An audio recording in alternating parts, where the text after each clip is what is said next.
Continuando con la teoría de Sigmund Freud, en la actividad pasada hablamos de los conceptos generales de su teoría.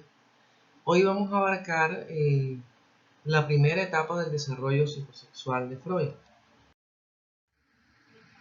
Estas son las etapas de Freud: la etapa oral, anal, fálica, latencia y la etapa genital. La etapa oral va de 0 a 18 meses, la anal va de 18 meses a 3 años, la fálica de 3 a 6, el periodo de latencia de 6 a 12 y de 12 años en adelante el periodo genital. Cada una de estas etapas tiene unas características fisiológicas, un conflicto particular y un aprendizaje para nuestra vida. Deja en nosotros huellas, marcas importantes que van a estructurar nuestra personalidad.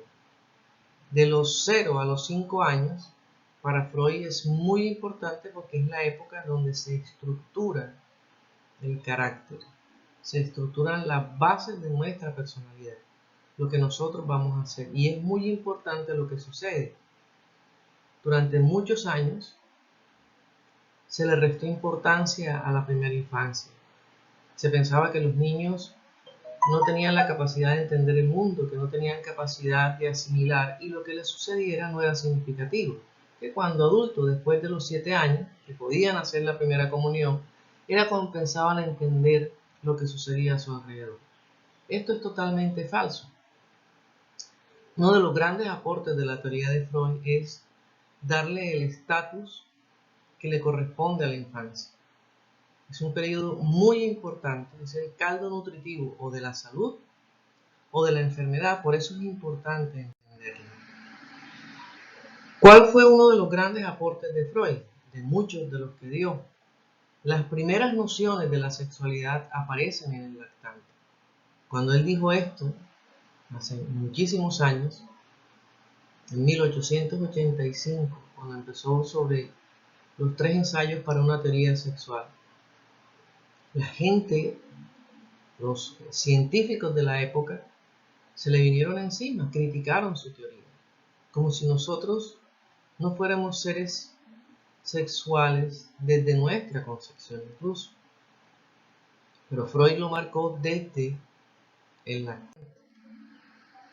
La primera etapa que vamos a hablar entonces es la etapa oral, que va de 0 a 18 meses, o sea, de 0 a año y medio. Es una etapa muy importante. La boca y el pezón de la madre son dos estructuras totalmente diferentes, biológicamente diferentes, pero que entre esas dos hay una relación importante. El niño en este periodo de la vida no entiende el mundo externo, o sea, no existe el mundo externo. Existen sus cargas funcionales, existe todo lo que está dentro de él, su biología, su fisiología, sus sensaciones viscerales, pero el mundo externo como tal para él no existe. Entonces, a través del contacto con el pezón de la madre, se crea un vínculo psicoafectivo. Ese vínculo psicoafectivo es muy importante. No es solo amamantar, es establecer un vínculo. No es solo dar la comida.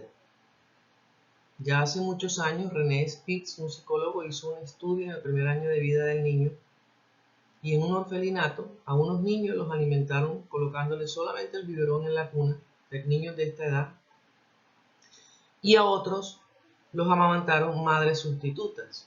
El 100% de los niños alimentados con biberón sin el afecto de una persona sustituta falleció.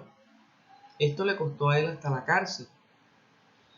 Sin embargo, hizo un libro del primer año de vida donde habló de la depresión anaclítica y del hospitalismo. O sea, aquellos niños que no tienen el afecto genuino, sincero, de su madre o de su cuidador, va a desarrollar una depresión tan fuerte que lo puede llevar hasta la muerte. Entonces, lo que se desarrolla entre la mamá y el bebé, entre la boca y el pezón, es un vínculo muy importante.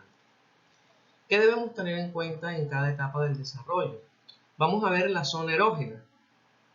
¿Qué es una zona erógena? Ya lo habíamos visto, es un área del cuerpo fuente de placer. La primera zona que filogenéticamente se forma en el ser humano es la boca. La boca no solamente es la primera vía del sistema digestivo, sino también es la primera vía de formación de nuestra erogenidad. Es el área de placer en el niño.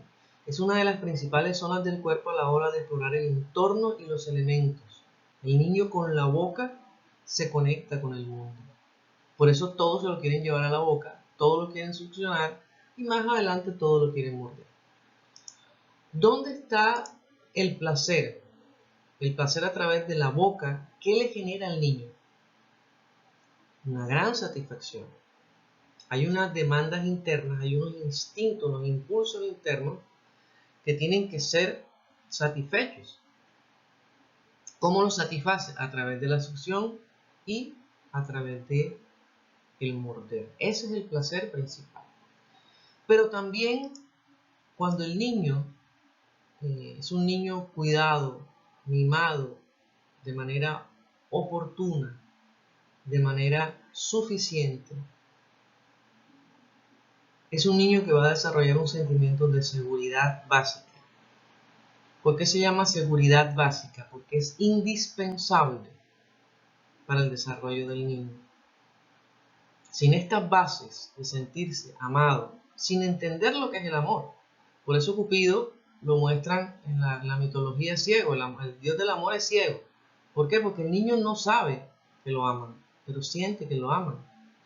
El niño no sabe quién es la madre, ni qué es el pezón, ni qué es el mundo externo. Pero esas energías externas, esas vibraciones externas, las percibe con gran satisfacción. Y eso genera un sentimiento de seguridad. Que el niño llore y sepa que su llanto es un llanto que va a ser escuchado y que oportunamente va a ser satisfecho. Eso le genera seguridad y es muy importante.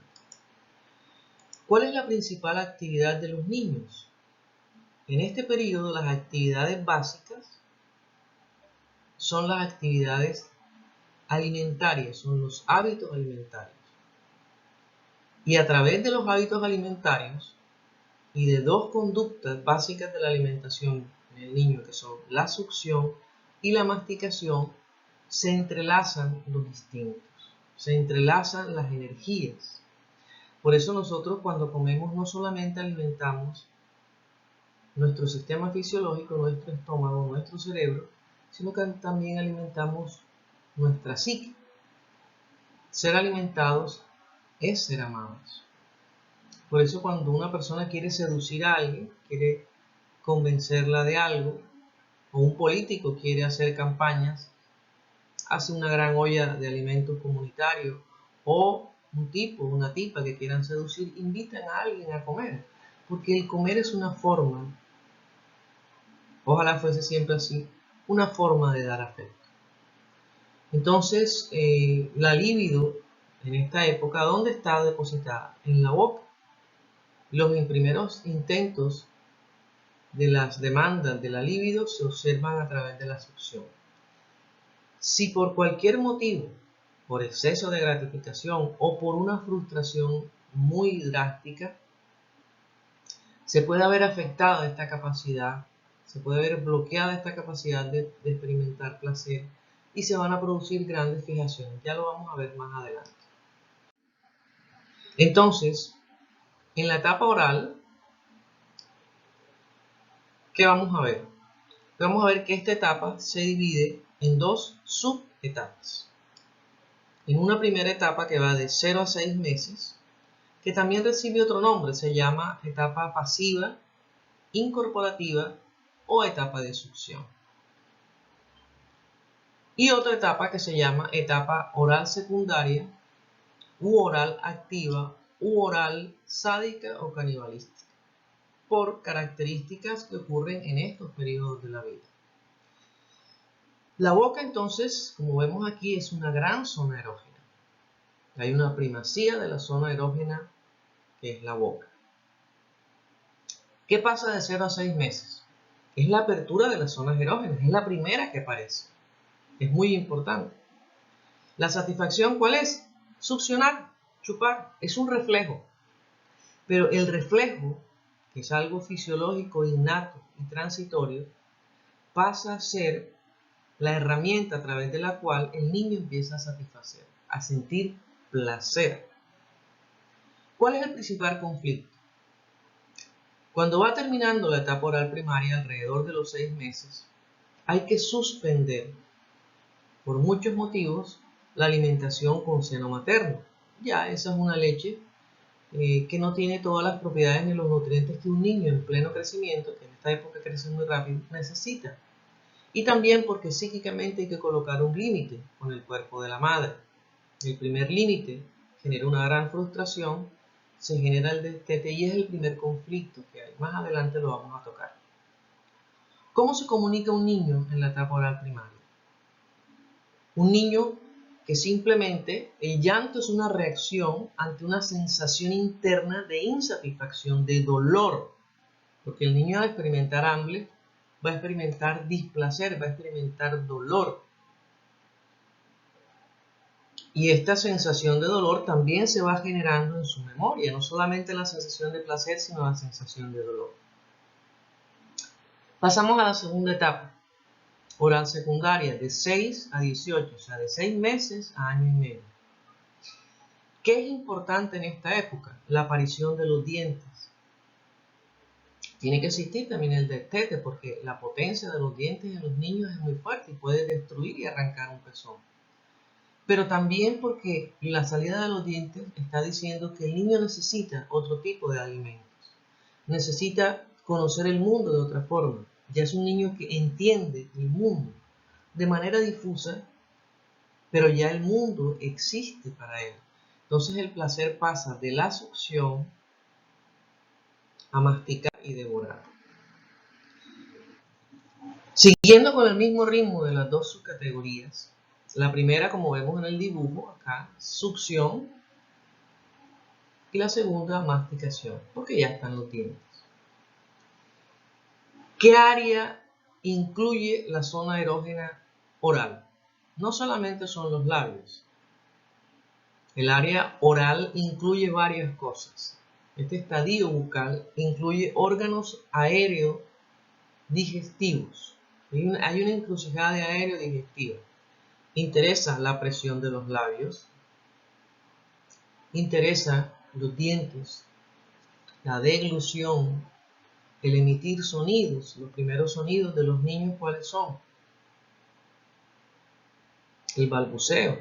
Antes del balbuceo son sonidos guturales, el gorgojeo,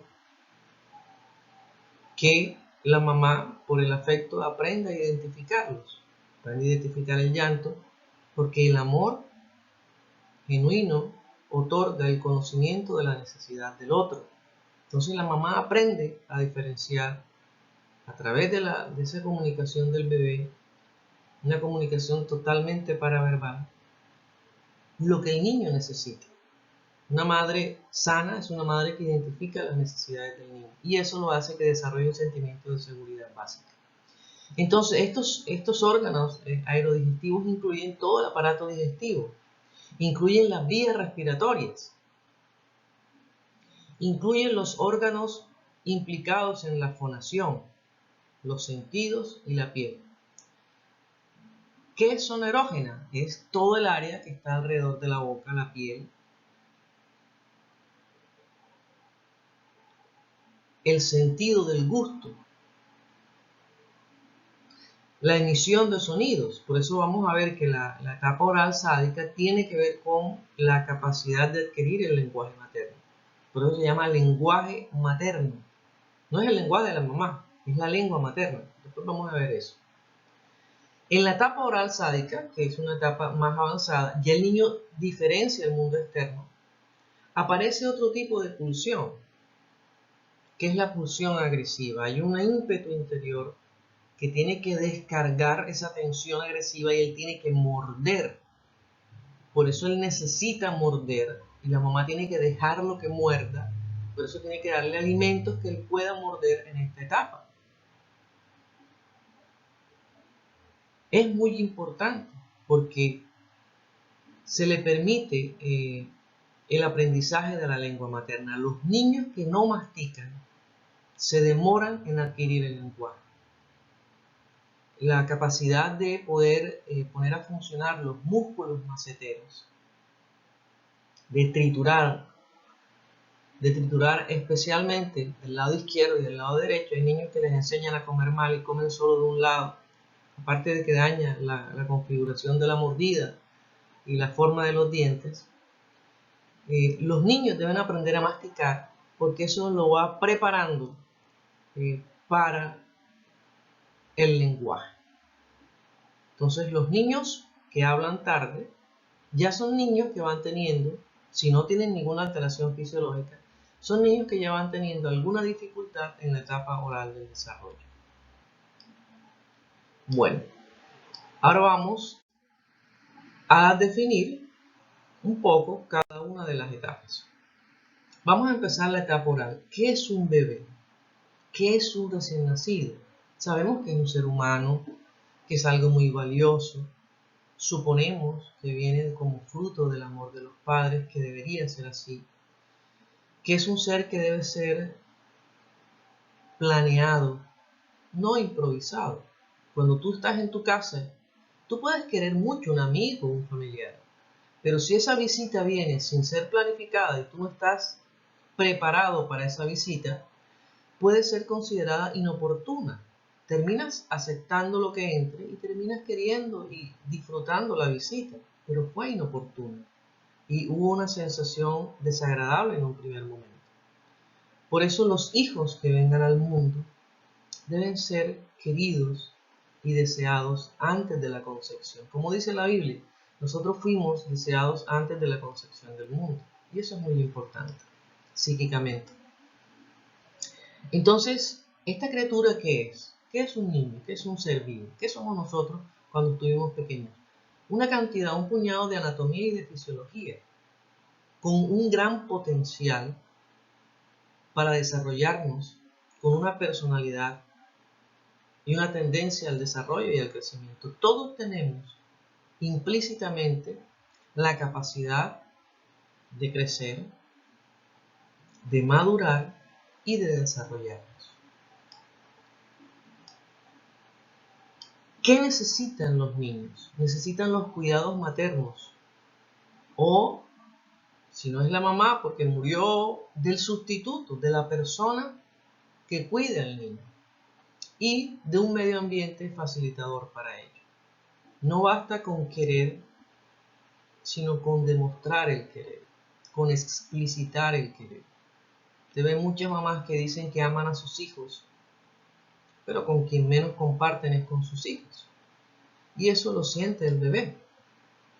A esa mamá que da unos cuidados maternos adecuados, oportunos, que es una mamá nutricia. Inicialmente todas las mamás son mamás nutricias. Dan el amor inicialmente a través de la alimentación.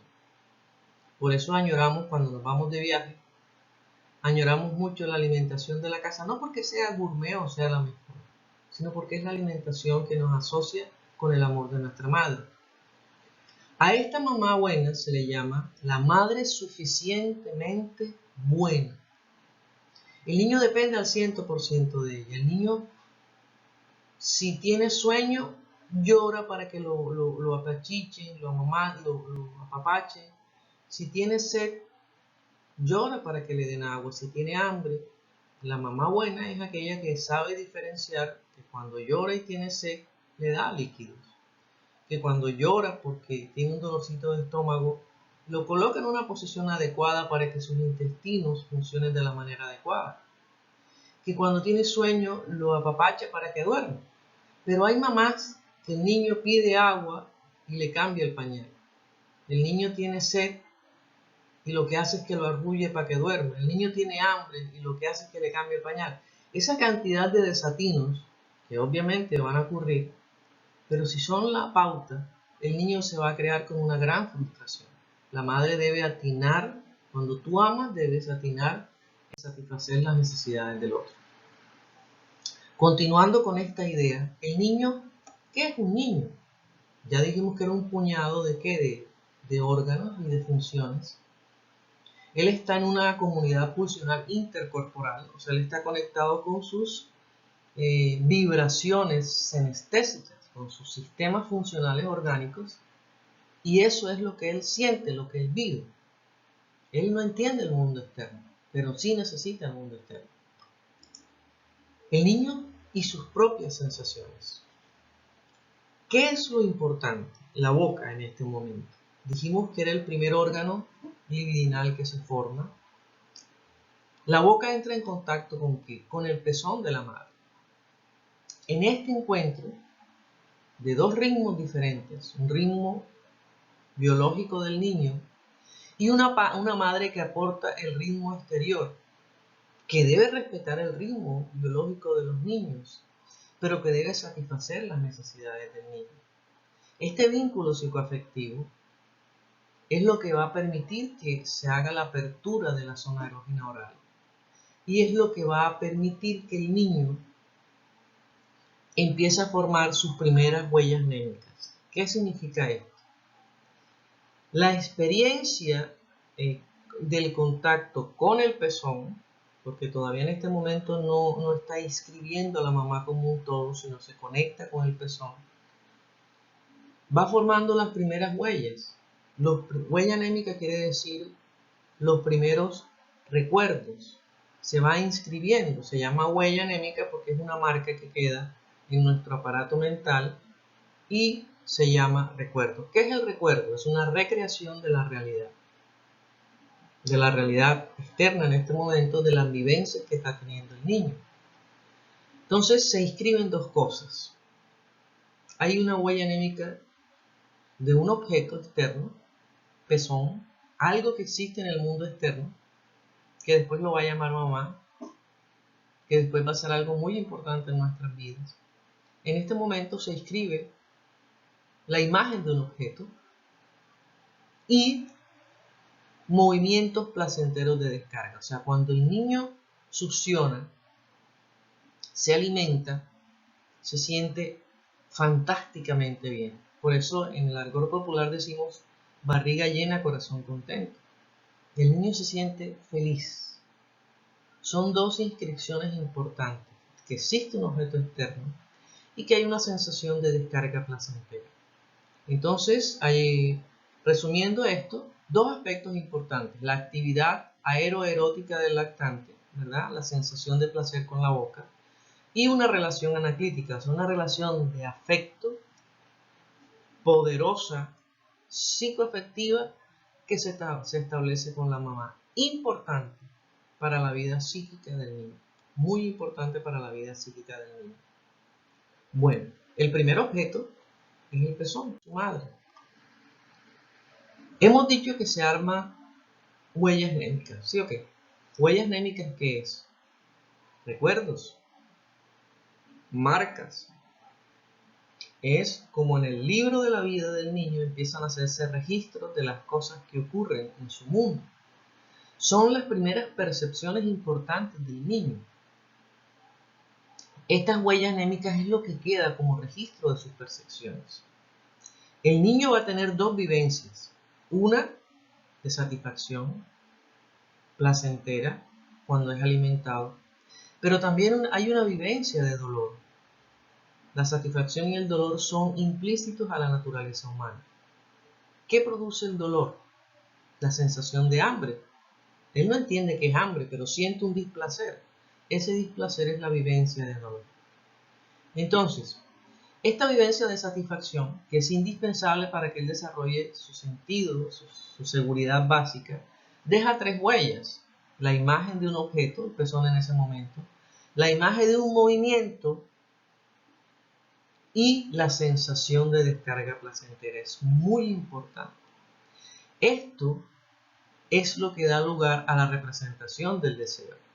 Por eso uno más adelante, cuando quiere algo, lo asocia con una imagen, con unas acciones y con un sentido de descarga placentera. Eso es muy importante. Vamos a continuar con eso. Entonces, esta primera experiencia de satisfacción en el niño se llama que es una experiencia mítica. mitológica, mística. Es una experiencia mítica, es como una especie de mito. Él tiene una presión interna. ¿Cuántos de nosotros hemos sentido hambre? Es una presión interna lo que se siente, endógena, o sea, de adentro de nosotros, que nos da displacer. Hay una sensación de hambre, de dolor. El niño es incapaz por sí solo de placerse, necesita de un otro. Los seres humanos somos seres faltantes, siempre necesitamos de un otro. Básicamente, ¿qué es lo que siente el bebecito? Hambre. Necesita hambre. ¿Cómo se comunica? Llorando. ¿Qué siente? Dolor. Él es incapaz de satisfacerse a sí mismo. ¿Qué necesita el bebecito? Necesita ser alimentado. Pero dijimos también que algo importante era una relación anaclítica. ¿Qué es eso? Que en esa alimentación hay un plus, o sea, hay una ganancia, hay algo extra importante para que ese bebecito crezca como una gran persona. Ese plus es el afecto. Ese plus es el sentir interno de esa madre o de ese cuidador que aporta una calidad especial a la alimentación. Por eso, muchas personas cuando van a un restaurante y sienten que el mesero o el servicio no es el adecuado, el alimento puede estar muy bien preparado, pero pierde su calidad de placer. Entonces, la madre, como la madre nutricia en este momento, debe otorgar ese plus. Entonces, miren lo que lo importante de esto. El niño va a empezar a, cada vez que tiene hambre, va a recrear la sensación de la satisfacción, pero con ese plus, ¿verdad? Y eso lo hace que sea un ser deseante, se empieza a desear. Ese objeto externo de esa mamá viene a cumplir las necesidades. Ella es la que apacigua, la que quita la tensión y quita el displacer y produce una sensación placentera. Entonces, ese objeto externo, mamá, está ligado a la satisfacción del deseo. Entonces aprendemos que a través del otro nos vamos a satisfacer. Eso se va registrando en la memoria, en el aparato mental del bebé, y es muy importante. Ahora, ¿qué ocurre cómo creen ustedes que piensa un niño en este periodo de la vida? De 0 a 6 meses. Su forma de pensar es una forma de pensamiento muy, muy básica, muy primitiva, que es la fantasía.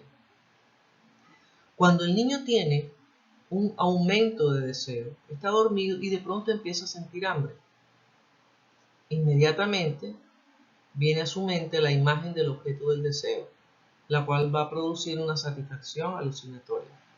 Ustedes a veces no van al cuarto del bebecito, lo ven que está dormido, se ríe y está succionando, suspira, y usted lo ve plácido y tranquilo. Eso posiblemente en muchas ocasiones está asociado a una satisfacción alucinatoria del deseo. Pero su yo inmaduro aún no distingue perfectamente entre la satisfacción real que viene del seno de la mamá y esa satisfacción alucinatoria. ¿Qué pasa cuando un niño es frustrado justamente en este momento? En que él tiene que diferenciar, el niño tiene que aprender a diferenciar entre lo imaginario, entre lo fantasmagórico, entre la fantasía y la realidad. Nosotros como adultos diferenciamos perfectamente la fantasía de la realidad. Se supone. Pero el niño tiene que aprenderlo. Cuando un niño es frustrado sistemáticamente, no atendido oportunamente, se enferma frecuentemente, no está el cuidador adecuado, no hay afecto en la alimentación, el niño puede recurrir a meterse en esa fantasía de algún recuerdo imaginario que quedó ahí como fuente de placer y se satisface de esa forma. No es lo adecuado, porque eso puede traer que el niño se aparte de la realidad. El origen de muchas esquizofrenias están en intensas frustraciones en la etapa oral. Ese no es el tema para tratar, pero es muy importante. Entonces, en esta etapa oral primaria, la interacción básica del bebé es a través de la boca con el pezón.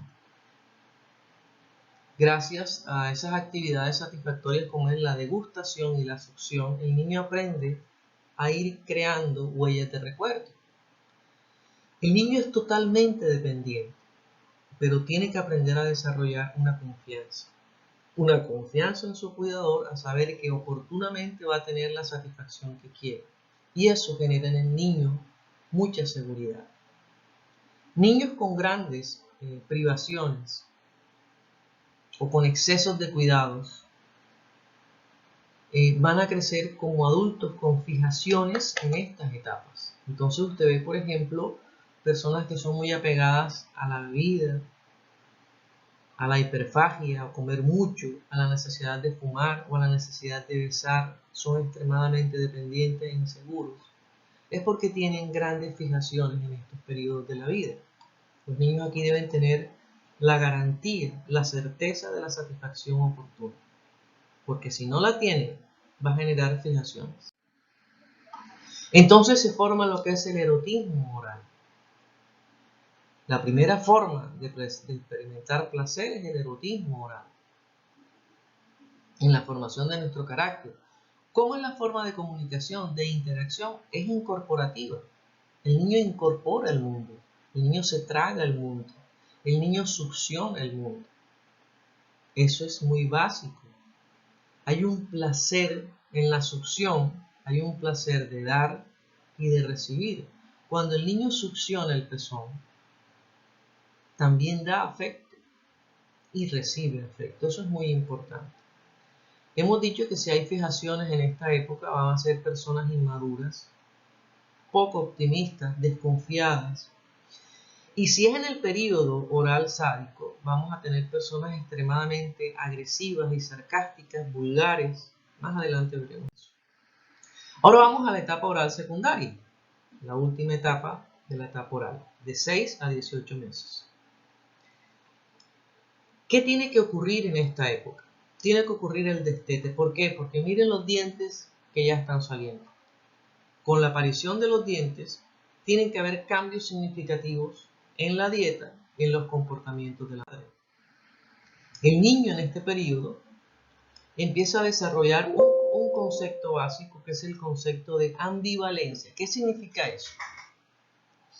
Resulta que el pezón y la mamá le producen placer, pero también al retardarse el alimento, al no estar oportunamente o a no estar en las condiciones que el bebé quiere, empieza a sentir displacer. O sea, un mismo objeto, mamá, te hace sentir placer y displacer. Eso significa ambivalencia. La ambivalencia surge porque ya el niño está entendiendo el mundo externo. Un mundo externo que tiene dos valores. ¿Qué debe superar? El afecto sobre el rechazo. La ambivalencia son dos polos, uno positivo y uno negativo hacia un mismo objeto. ¿Qué debe prevalecer? El polo positivo, el afecto, lo que liga. Porque nadie es totalmente el proveedor excelente. Por muy proveedor y por muy amante que sea la mamá, por muy cariñosa, por muy buena mamá, en algún momento va a generar frustración en el niño. Y eso es normal que pase. Eso va a generar esa ambivalencia. Y es natural y es necesario. Bueno, en esta oral secundaria, el placer oral sádico se ve en el morder, escupir. Miren, la capacidad de mordida de un niño de esta época es de 40 kilogramos de peso. O sea, te puede arrancar una falange si te muerde. Ya la leche materna no tiene los nutrientes que el niño requiere. Por eso hay que destetar. Y hay un placer canibalístico, o sea, los dientes. Te ven, por ejemplo, un perro cuando está enojado, lo primero que muestra son los dientes. Nosotros superamos eso y transformamos la expresión con los dientes en sonrisa. Es una manera de sublimar lo agresivo. El niño necesita morder porque hay una fuerza interna, un instinto que tiene que salir y él tiene que mordisquear todo lo que tenga a su alcance. Por eso los alimentos en diferentes texturas son una gran herramienta para que el niño pueda desahogar todo ese ímpetu agresivo que tiene por dentro. Como habíamos dicho antes, el morder prepara para el lenguaje. ¿Por qué? Porque el habla en sí misma no posee órganos propios. O sea, para hablar se produce por medio de órganos que pertenecen al sistema orofacial. Lo que significa que la praxis, o sea, las prácticas alimentarias, los movimientos masticatorios y de deglución son soporte fisiológico para el habla. Los niños que no mastican se van a retardar en la adquisición del lenguaje. Bueno. El destete, como veníamos hablando. ¿Qué es destetar? Es la primera crisis, el primer conflicto que vive el niño, porque el niño no quiere renunciar a algo que le brinda tanto placer. Pero las frustraciones en la vida, los límites en la vida son útiles y son necesarios. Este destete debe ser gradual, progresivo. La madre debe ir incluyendo alimentos permitidos de acuerdo a la dieta necesaria para un niño de esta época. Usted ve que hay niños pequeñitos que hay mamás le dan comidas que él todavía, su sistema digestivo no está lo suficientemente desarrollado como para comer grandes comidas llenas de grasa o con grandes cantidades de azúcares en estas épocas. Los niños deben tener una dieta acorde a su edad, porque le podemos hacer mucho daño a su sistema digestivo, a sus riñones que no están totalmente formados. Entonces ahí tienen que comer lo que le corresponde comer en esta etapa. Es una etapa de fuertes cambios de adaptación para el bebé. El bebé tiene que adaptarse. ¿Qué niño se adapta mejor? Un niño que no ha sido frustrado, un niño que ha sido amado. Ese niño, la transición entre lo líquido y lo sólido va a ser muy fácil. Eso se llama ablactación. Él va a tener esa capacidad de poder ir a comer otras cosas que también son fascinantes porque va a tener experiencias con nuevos sabores, nuevas texturas y le van a servir para descargar su ímpetu agresivo. Eso es importante.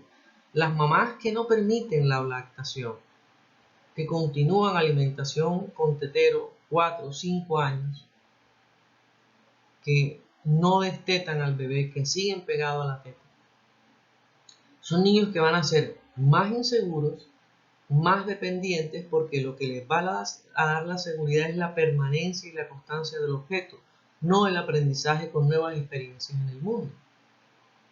Muchas madres tienen que cuestionarse por qué siguen dando el seno cuando ya no sirve. ¿Cuál es el placer que en ellas genera? ¿Por qué no pueden salir de esa maternidad? ¿Por qué están en ese conflicto? ¿Por qué apegan el hijo a su cuerpo? Eso no es saludable.